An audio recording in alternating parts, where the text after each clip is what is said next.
이번 스터디 시간에는 GDP의 구성 요소 중 G, Government Purchases에 해당하는 정부 지출에 대해서 알아보도록 하겠습니다. 저는 이번 스터디를 진행하게 된 김영신이라고 합니다. 정부란 한 국가를 통치하는 기구를 뜻합니다. 이 정부의 역할에는 여러 가지가 있는데요. 그 중 하나가 바로 경제 안정화입니다. 국가 경기는 크게 세 가지 상황으로 나뉘어질 수 있습니다. 첫 번째는 경기 침체, 둘째는 경기 안정, 세 번째는 경기 과열입니다. 세 가지 상황 중 정부의 역할이 중요해지는 시기는 첫 번째와 세 번째인 경기 침체와 경기 과열의 시기입니다. 그래서 정부는 국가 경기가 침체되어 있을 때 경기를 부양시켜 안정을 찾을 수 있도록 해야 하며, 경기가 과열되어 있을 때는 이 열기를 눌러 경기가 안정적일 수 있도록 노력해야 합니다. 그러면 정부는 어떠한 방법을 통해 자신의 역할을 수행할 수 있을까요? 바로 정책 시행입니다. 정부는 국가 경기 안정을 위해 경기 안정화 정책을 시행하는데요. 그리고 이 경기 안정화 정책에는 크게 통화 정책과 재정 정책이 있습니다. 첫 번째, 통화 정책에 대해서 알아볼 텐데요. 통화 정책에 대해서 알아보기 위해서는 먼저 중앙은행에 대해서 알아야 합니다. 한 국가의 통화 제도의 중심이 되면서 은행 제도를 구성하는 최상위 금융기관이 바로 중앙은행입니다. 미국은 연방준비은행이 미국의 중앙은행이고요. 중국은 기사에서 양항이라고 보게 될 인민은행이 바로 중국의 중앙은행입니다. 이건 중국 중앙은행과 관련한 기사인데요. 기사를 보시면 첫 번째 양항이라고 적혀 있고, 아래 보시면 중국 인민은행이라고 적혀 있죠. 셋째, 우리나라는 여러분들이 익히 잘 알고 있을 한국은행이 바로 우리나라의 중앙은행입니다. 그래서 이러한 중앙은행들이 주축이 되어 시행되는 통화정책이란 기업의 투자나 가계의 소비가 이자율에 따라 변동하는 특성 때문에 중앙은행이 돈의 양을 늘리거나 줄임으로써 경제활동의 수준을 조절하는 것을 통화정책이라고 합니다. 그러면 방금 기업의 투자나 가계 소비가 이자율에 따라서 변동된다고 했는데, 여기서 이자율이란 무엇일까요? 우리는 이자율을 다른 말로 금리라고도 하고, 금리는 원금에 지급되는 기간당 이자를 비율로 표시한 것입니다. 또한 금리 중 가장 기본이 되는 금리, 각 금융기관에서 금리를 결정할 때 기준으로 삼는 금리를 기준금리라고 하며, 이를 결정하는 게 바로 앞에서 보았던 중앙은행의 역할입니다. 이 기준금리는 국가의 경제 상황에 따라 변동되고, 그 금리를 조정하는 것 또한 통화정책의 일환이라고 할 수 있습니다. 우리나라의 경우 한국은행에 설치된 금융통화위원회에서 회의를 통해 연 8회 기준금리를 결정하고 있으며, 이렇게 결정된 기준금리가 최종적으로는 국가의 실물 경제 활동에 직간접적인 영향을 미치게 됩니다. 이건 올해 7월에 나온 기사인데요. 이 기사를 보면 알 수 있듯 현재 우리나라의 기준금리는 연 0.5%를 유지하고 있습니다. 이번 장에서는 통화정책의 구체적인 내용에 대해 알아보겠습니다. 먼저 통화정책 시행의 목표는 물가 안정과 금융 안정입니다. 첫째, 물가 안정이란 인플레이션, 즉 물가 상승이나 디플레이션, 물가 폭락이 갑자기 일어나지 않도록 물가를 안정시키는 것을 뜻하고, 금융 안정은 은행의 금리나 이자, 화폐의 수량을 조절하는 등의 수단을 통해 최대한 많은 사람들에게 이익이 되는 쪽으로 금융 상황을 조절하는 것을 뜻합니다. 그럼 국가 경제 상황에 따른 정부의 시행 정책 및 효과에 대해서 알아보겠습니다. 처음에 설명드렸던 국가 경제 상황의 첫 번째 상황인 경기 침체한 상황에서는 확장 통화 정책을 시행합니다. 즉, 금리를 낮춰 시중 통화량을 확대해 시중의 유동성을 공급하는 겁니다. 금리, 즉, 이자를 낮추면 은행에서 돈을 빌릴 때의 부담이 적어지면서 기업들이 그 돈을 대출해서 자신들의 프로젝트에 투자를 하고 그렇게 되면 시중 통화량이 확대가 되게 됩니다. 또한 일반 가계의 대출도 활발해지면서 사람들은 그 돈을 시장에 쓰게 되고 시장의 총 수요가 증가하게 되면서 동시에 늘어난 수요를 감당하기 위한 기업의 생산도 증가하게 됩니다. 기업이 제품 생산량을 늘리게 되면 더 많은 인력, 즉 노동력이 필요해지면서 고용률이 올라가고 물가도 상승하게 되면서 침체되었던 경기가 회복되게 됩니다. 반대의 경우는 경기 과열의 상황입니다. 이때 정부는 긴축 통화 정책을 시행합니다. 경기 과열의 상태는 쉽게 말해 시중의 통화량이 지나치게 많이 풀려 있는 상태를 의미하기 때문에 중앙은행은 시중 통화를 줄이기 위한 정책을 시행합니다. 긴축 통화 정책의 기본적인 틀은 앞서 말했던 확장 통화 정책과 다 반대로 시행된다고 생각하시면 편한데요. 확장 통화 정책에서는 금리를 낮췄으니 긴축 통화 정책에서는 금리를 높이겠죠. 금리를 높이게 되면 은행이 돈을 저축했을 때 사람들이 얻게 될 이자 수익이 늘어나게 되면서 저축을 유도하고 소비와 기업의 투자가 위축되면서 총 수요가 감소하고 생산 소비가 줄어들게 됩니다. 이 상황에서 실업률이 높아지게 된다는 모순이 발생하지만 물가는 안정되면서 과열되었던 경기는 진정될 수 있습니다. 좀 더 구체적인 통화정책 수단에 대해서 알아보겠습니다. 첫 번째로는 재할인율 정책입니다. 여기서 재할인율이란 아까 중앙은행이 은행들의 은행이라고 말했었죠. 그래서 재할인율이란 시중의 은행들이 중앙은행에 돈을 빌릴 때의 이자율을 뜻합니다. 재할인율을 인상한다는 것은 시중은행이 중앙은행에 돈을 빌릴 때 이자율이 높다는 거고, 높은 이자율로 돈을 빌린 시중은행은 일반인들에게 대출해 줄 때도 높은 금리로 돈을 빌려주려 할 것입니다. 그럼 금리가 높을 때 사람들은 당연히 대출을 받으려 하지 않을 테고, 그만큼 시중 통화량은 감소하게 됩니다. 두 번째는 지급 준비율 정책입니다. 은행은 모든 고객들이 한 번에 저축해 두었던 돈을 찾으려 한다면 은행이 그 돈을 지급할 때 문제가 발생하게 됩니다. 따라서 정부는 만약의 사태에 대비해 예금의 일정 비율을 고객에게 지급할 목적으로 따로 보관해 둘 것을 은행에게 지시합니다. 이때 정부가 설정하는 은행이 보관해야 할 예금의 일정 비율을 바로 지급 준비율이라고 합니다.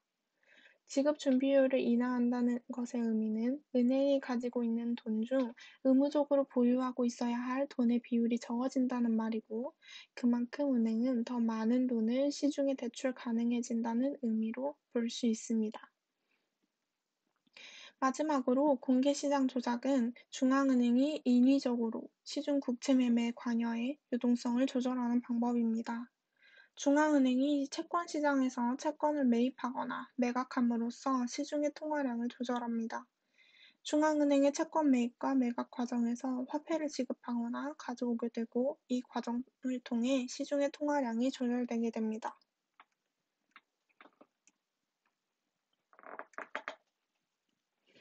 앞에서 기준금리에 대해 모든 금리들의 기준이 되는 금리라고 간단하게 설명했는데요. 더 확대된 개념에 대해서 알아보겠습니다. 바로 RP라는 개념인데요. RP는 Repurchase Agreement, 환매 조건부 채권 매매를 의미합니다. 이는 내가 현 시점에 채권을 매도함, 즉 파는 것과 동시에 미래 약속한 특정 시점에 동일한 채권을 매수하기로 상대방에게 약속해 이루어지는 거래를 말하고요. 해당 거래는 중앙은행과 시중은행 간에 자주 이루어지는 거래입니다. 또 실제 상황에서는 주로 역RP라는 거래가 많이 이루어지는데요. 역RP란 방금 설명한 RP의 개념이 거꾸로 시행된다고 생각하시면 됩니다.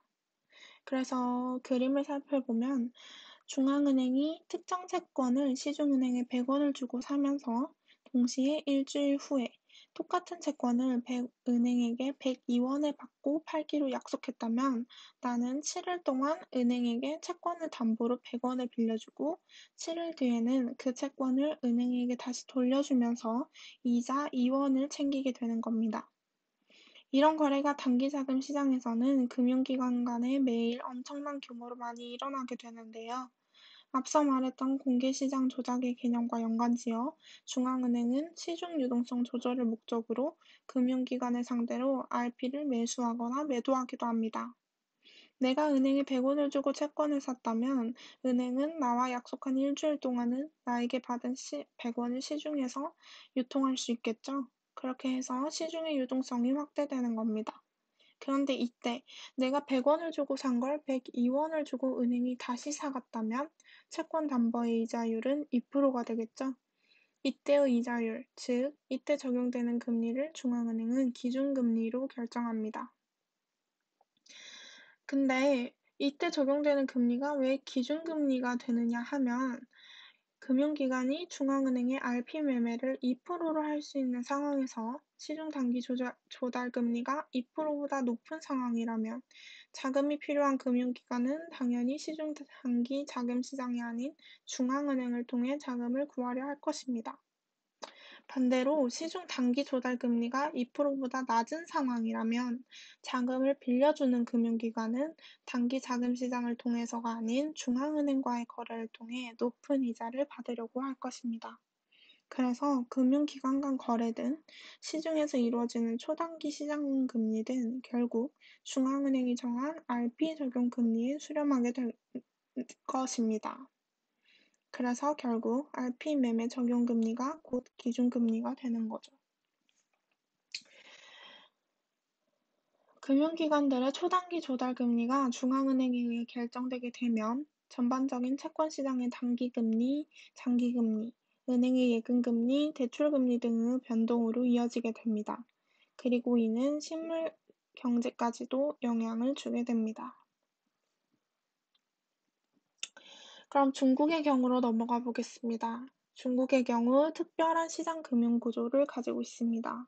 한국과 미국, 일본, 유럽 등의 국가는 시장 경제 및 금융시장이 규모와 완전한 시스템을 갖추고 있기 때문에 중앙은행은 초단기 금리인 RP금리, 매매금리만 설정해 놓으면 그 이후에 중장기 금리는 시장의 수요와 공급을 통해 통제할 수 있습니다. 그러나 중국은 위의 선진국들처럼 금융시장이 발달되어 있지 않기 때문에 초단기 금리를 기준금리로 설정하고 남은 중단기 영역의 금리는 시장의 수요와 공급에 의해 결정되도록 놔둘 수가 없습니다. 그래서 정부가 직접 나서서 대출 및 예금 금리를 통제하면서 자금을 공급하는 겁니다. 중국은 그래서 1년짜리 대출 및 예금 금리를 기준금리로 두고 운영을 해왔는데요. 그러다 2015년 말부터 초단기 금리를 조절하면서 선진적인 금융 시스템을 도입하려는 움직임을 보이고 있습니다. 중국의 산발적인 통화 정책은 정책이 시행되는 시기에 따라 내용이 조금씩 변화되는데 현재 가장 활발하게 이루어지고 있는 중국의 산발적 통화 정책으로는 MLF, TMLF, LPR이 있습니다. MLF는 중기 유동성 지원 창구로 초단기만 조절이 미치는 영향이 미미하다 보니 조금 더 장기적인 영역인 6개월 정도 영역의 금리를 직접 낮추면서 시중 금리를 조절하려고 하고 이 중기 유동성 지원 창구를 도입했습니다. 그런데 여기서 시행했던 MLP 정책 또한 중국 금리 시장에 미치는 영향이 매우 미미했기 때문에 도입한 게 LPR입니다. LPR은 Loan Prime Rate의 약자로 시중은행이 최우량 고객에게 제공하는 대출 최저금리의 평균치를 의미합니다. 미국의 경우 초단기 금리인 RP만 내려도 시장의 전체 금리가 내려가지만 금융시장이 잘 발달되어 있지 않은 중국의 경우 이렇게 다양한 금리를 직접 만들고 직접 통제해야 한다는 한계가 있습니다. 그래서 결론적으로 중국의 기준금리인 LPR은 RP에서 MLP로, MLF로, MLF에서 LPR로 최종적으로 결정되게 됩니다. 다음은 재정정책입니다. 재정정책은 조세와 정부 지출의 수준 및 배분을 조작함으로써 경제 활동에 영향을 미치기 위해 정부가 사용하는 조치들을 의미하는데요. 재정 정책의 목표 또한 전체적인 경기 안정을 목표로 하고 있고, 여기서 말하는 경기 안정이란 완전 고용, 물가와 임금이 안정되고 높은 경제 성장률을 달성하고 이를 유지하는 것을 의미합니다. 그래서 재정 정책의 방식에는 조세 제도를 개혁하거나 정부 지출을 조절하는 등의 방식이 있습니다. 재정정책의 첫 번째 기능은 경제 안정화 기능인데요. 재정정책의 내용으로는 아까 앞에서 설명했던 통화정책의 방식과 비슷합니다.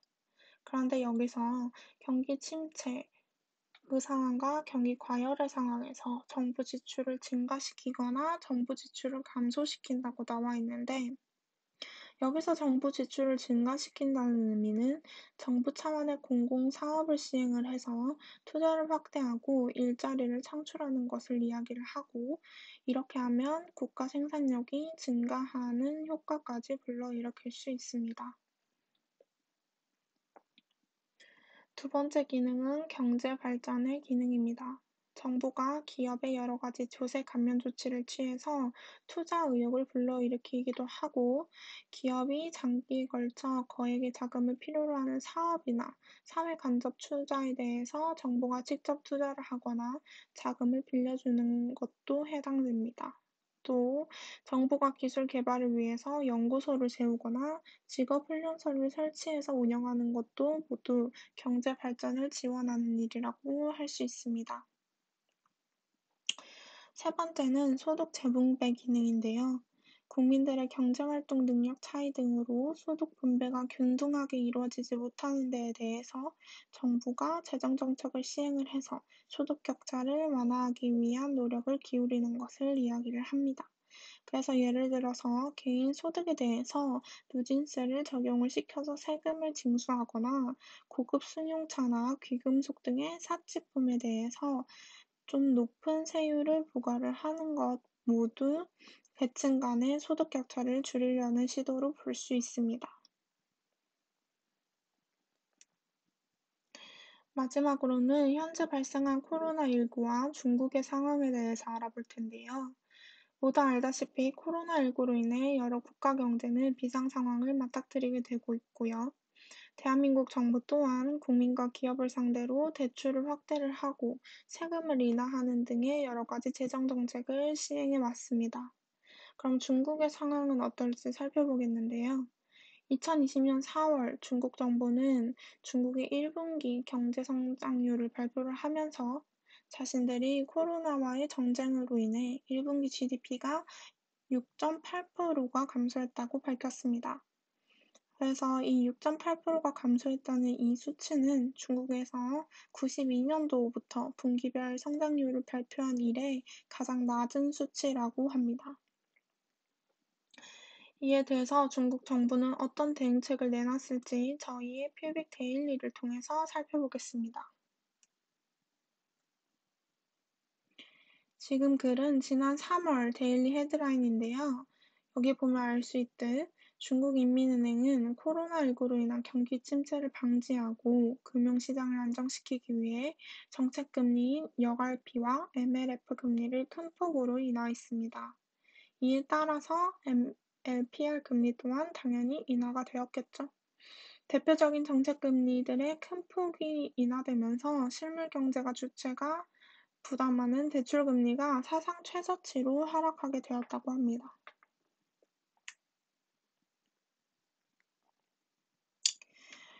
다음 글은 지난 6월 정법팀 위클리 속 글인데요. 여기 보면 기준금리와 지준율을 인하했다고 되어 있죠. 가장 코로나가 심각했던 기간 동안 중국 정부는 중국 금융기관의 지준율을 세 차례나 인하했고, 중소기업과 농촌지역 등 코로나 영향이 상대적으로 큰 부분에 대해서는 선별적인 지원을 강화했다고 합니다. 또 3천억, 5천억 위안의 재대출 및 재할인 자금을 긴급 조정을 해서 공급했다고 하는데요. 여기서 재대출과 재할인이란 앞서 말했던 재할인율을 생각하시면 됩니다. 중앙은행이 시중은행에 3천억 위안, 5천억 위안의 자금을 대출을 해서 공급을 했다는 뜻이겠죠. 특히 인민은행은 소형 금융기관의 재대출 재할인 정책을 시행을 해서 취약한 부분에 대한 금융 지원을 강화했다고 합니다.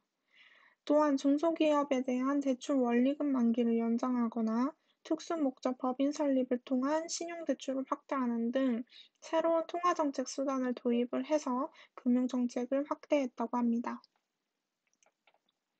마지막으로는 2020년 4월 데일리 헤드라인을 살펴볼 텐데요.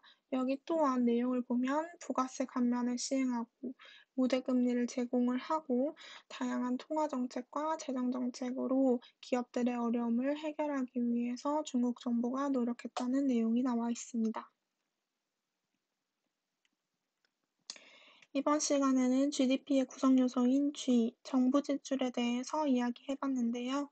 재정 정책과 통화 정책에 대해서 알아봤고, 국가가 여러 경제 상황에 따라서 침체의 상황에서는 또 과열의 상황에서는 어떤 식으로 국가 경제 상황을 조절을 하는지 살펴봤습니다. 이러한 메커니즘을 잘 생각을 해보면 앞으로 여러분들이 데일리를 보거나 또 뉴스를 볼 때 좀 더 이해할 수 있는 내용들이 많아지지 않을까 싶습니다. 감사합니다.